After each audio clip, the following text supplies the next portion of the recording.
Good morning everyone, welcome back to my channel. আশা করছি সকলে ভালো আছো, আমিও খুব ভালো আছি। হিমানিস কুকিং ব্লগ থেকে তোমাদেরকে অনেক অনেক স্বাগত।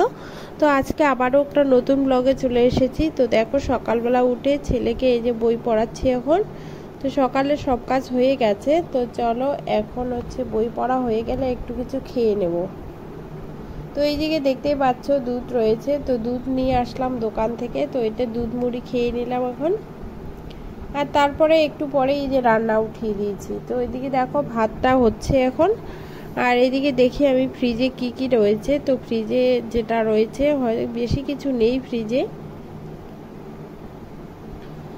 তো এই যে দেখো পাবদা মাছ, তো পাবদা মাছ নিয়ে এসেছি, এটাই কয়েক পিস রয়েছে। তো এটাই রান্না করব আজকে। আর রয়েছে হচ্ছে শাক, তো শাকটা হচ্ছে আমার প্রিয়, শাকটা কালকে নিয়ে এসে রেখে দিয়েছি।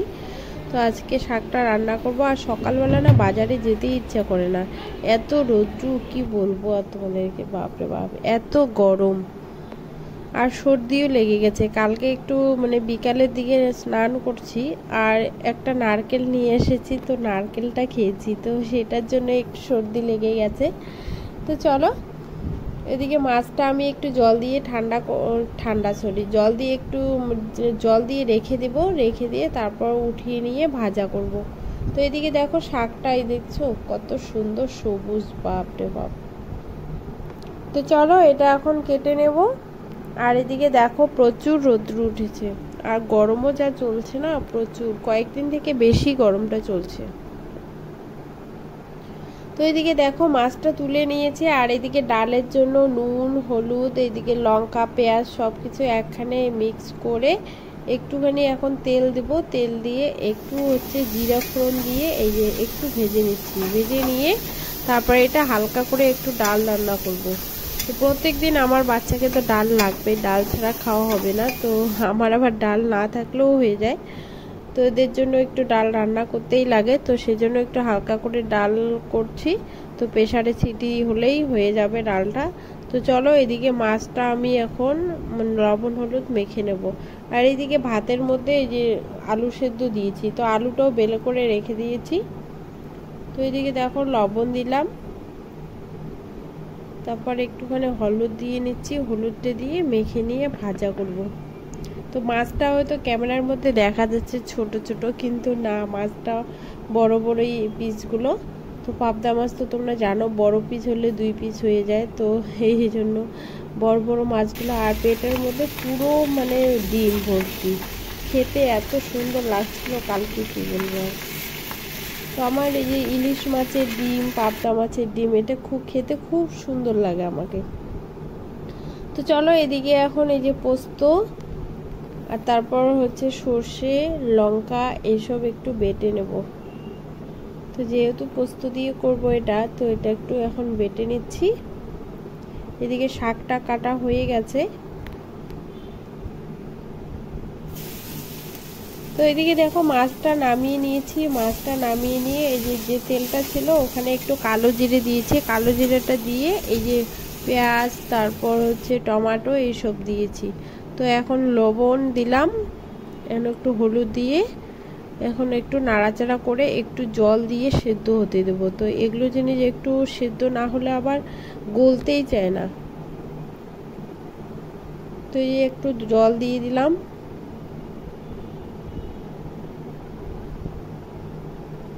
তো এখানে একটু হচ্ছে জিরে গুঁড়ো দেব,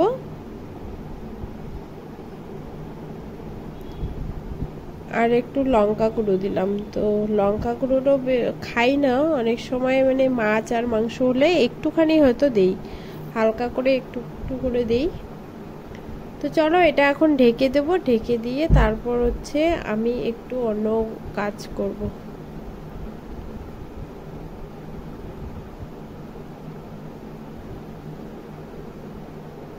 তো এদিকে দেখো এই যে সেদ্ধ হয়ে গেছে, আমি ততক্ষণে কয়েকটা বাসন ছিল, তো তোমরা তো বুঝতেই পারো যে কয়েকটা রান্না বসালেই মানে কিছু না কিছু বাসন হয়ে থাকে। তো কয়েকটা বাসন ছিল, বাসন কয়েকটা মেজে নিলাম। আর এইদিকে হচ্ছে যে পেঁয়াজটা কুচি করলাম, তো পেঁয়াজটা কুচি করে এখন এই যে মশলার মধ্যে দিয়ে দিলাম। তো পেঁয়াজ কুচিটা একটুখানি ভেজে নিচ্ছি। দেখো মশলাটা এরকম হলো। তো এখন এই যে আলুগুলো রয়েছে, তো আলুগুলো এখন দিয়ে দেবো। তো আলুটা তো একটু ভালো করে কষাতে হবে, কারণ কি আলুটা যদি তেলের মধ্যে একটুখানি ভেজে নিতাম তাহলে লাগতো না। তো দেখো এই যে কষাতে কষাতে এরকম হয়ে গেল আলুটা।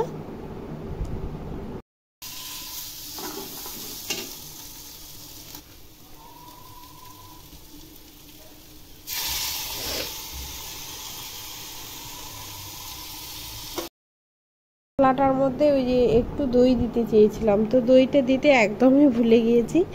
তো এখন একটুখানি দইতে দিলাম, দিয়ে এই যে এখন নাড়াচাড়া করতেছি। তো এখন মাছটা দেব।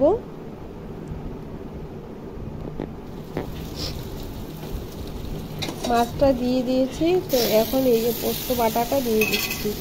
তো এটা দিয়ে একটুখানি নাড়াচাড়া করব, নাড়াচাড়া করে তারপর জলটা দিয়ে দেবো।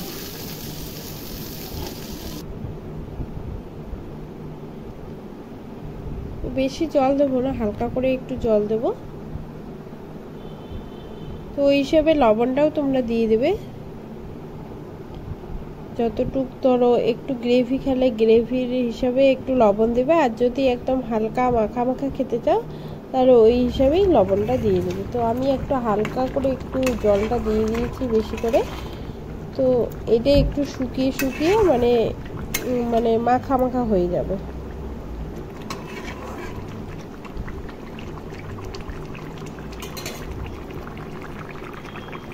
তো দেখো জলটা ফুটে এসছে, এ দেখো শুকিয়ে এসছে, অনেকটাই শুকিয়ে গেছে। তো এটাকে একটু মানে পরেই নামিয়ে নিলে মানে এটা একদম গাঢ় হয়ে যাবে।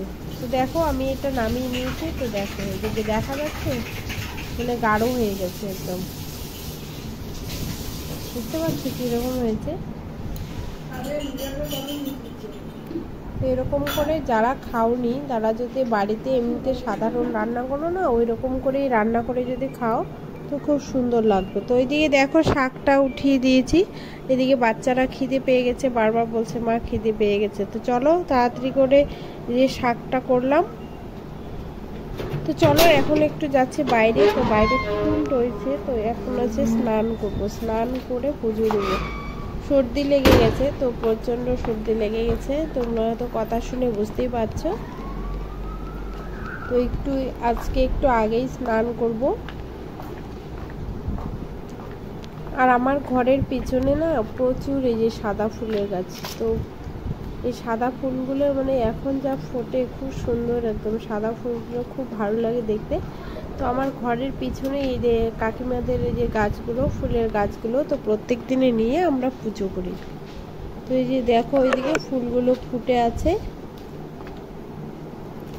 তো এই ফুলগুলো মানে প্রত্যেক দিন আমি নিয়ে যাই এখান থেকে, ওই কাকিমাও নিয়ে যায় ওখান থেকে। তো ওইদিকে ভেতরে আরো অনেক আছে এগুলো ফুলের গাছ। আর এইদিকে পুকুরটাতে এখন জলগুলো যা সুন্দর দেখতে হয়েছে, তোমাদেরকে অনেক সময় দেখাই এদিকে রান্নাঘরের জানালা দিয়ে যে পুকুরটা দেখা যায় না, ওই যে ওখানে এই রয়েছে পুকুরটা। আর জলগুলো নতুন দিয়েছে, জলগুলো খুব সুন্দর একদম সবুজ দেখতে হয়েছে, গাছের নিচে তো ওই এদিকে। তো চলো এখন ঘরে যাব। তো দেখো এখন ঘরে এসে আমি স্নান করে নিলাম, স্নান করে এখন পুজো দেব। তো এদিকে দেখো আমার পুজো দেওয়া হয়ে গেল। তো এখন ভাত খেয়ে নেব, তো সবাই মিলে ভাত খাবো। এখন সবার স্নান হয়ে গেছে, আমি শুধু রয়েছি। তো আমার এই যে পুজো দেওয়া হয়ে গেল, তো এখন ভাত খাবো। তো চলো এখন হচ্ছে ভাতগুলো বেড়ে নেই, আর সবাই বসে পড়েছে খেতে। তো বোনের জন্য এই যে ভাত বেড়ে নিয়েছি, তো বোনকে দেবো এখন। তো বোন খেয়ে দেখবে কীরকম হয়েছে তরকারিটা।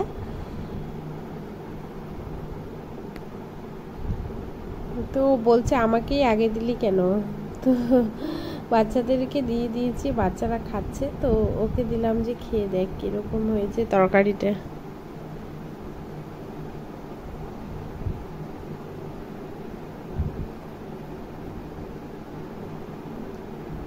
তো এই যে দেখো বুঝতেই পারছো তো ও কি বলছে, মনে হয় ভালোই হয়েছে। তো চলো আজকের মতো এখানেই শেষ করছি, দেখা হচ্ছে তোমাদের সঙ্গে নেক্সট ব্লগে। তো আজকের ব্লগটা যদি ভালো লাগে লাইক করো, কমেন্ট করো আর অবশ্যই সাবস্ক্রাইব করো। তো চলো টাটা।